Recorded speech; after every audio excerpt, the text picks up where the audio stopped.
Adventuring it's complicated. Does the hero know that he's going to save the world the first time he runs out his front door onto his first quest?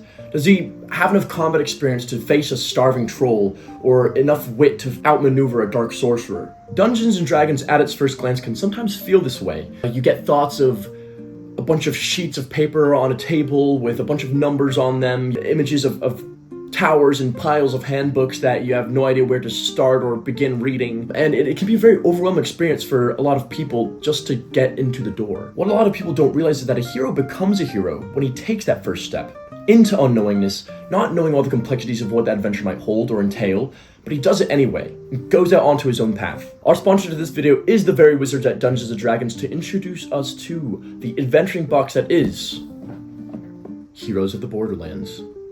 What lays before us is designed specifically to get you and your friends tackling your story as soon and easily as possible. It doesn't matter how many goblins you've slain, or how many quests you've been on, or how many Dungeons & Dragons sessions you've experienced as a cameo in your favorite TV series. What dice do I need? What kind of character can I play? How do I make a character? All these things are just a fraction of obstacles that someone can get lost in when approaching their first Dungeons & Dragons experience. What the core of this starter set is that you grab your friends, you sit them down, and you tell a story. That's the core of what this set intends to do. Grab your friends, tell a story.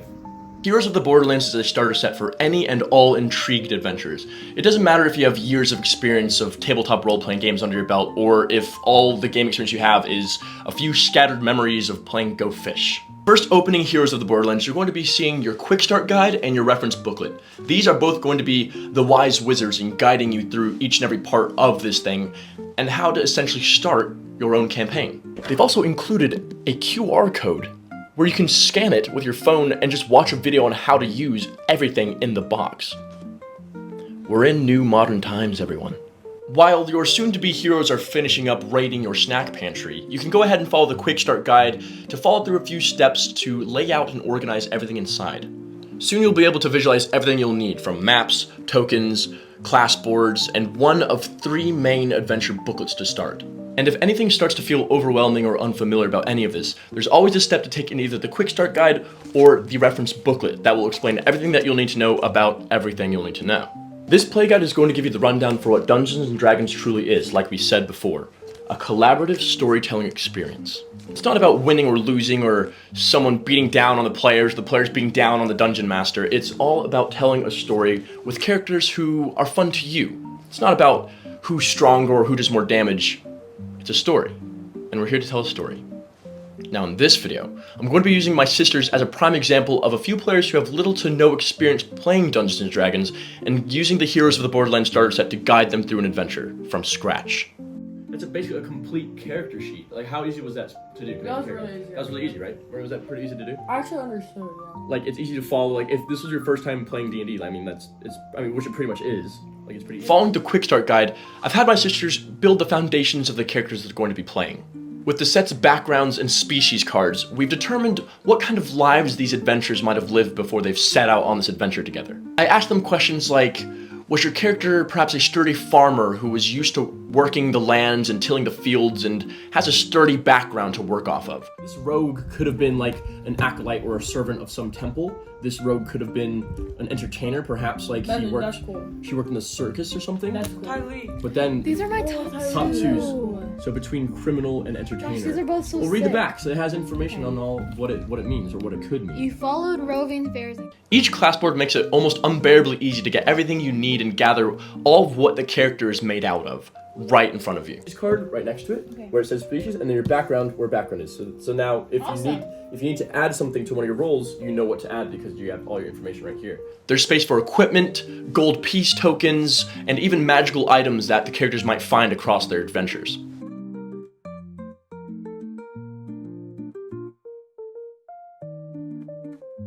As someone who has obviously dabbled in Dungeons & Dragons before, I took the role as Dungeon Master to narrate the story for these new players. And as I was filtering through The Wilderness, which is the recommended first adventure of this starter set, I actually found it lovely that they prioritized making a first DM's experience as easy as possible. Coming from nothing, maybe having no experience narrating a story or running a Dungeons & Dragons game, getting the basics of all what you need right in one book. Okay. So in here is an overviewing map of the wilderness. Where would you like to explore?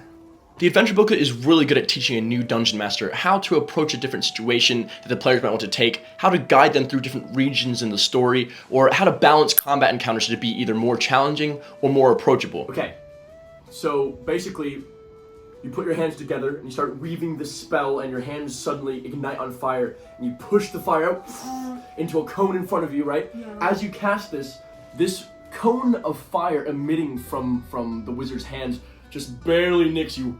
So when you go for the slash, you almost go too far forward as this new level 1 wizard casts a fire almost right in your face, but just barely.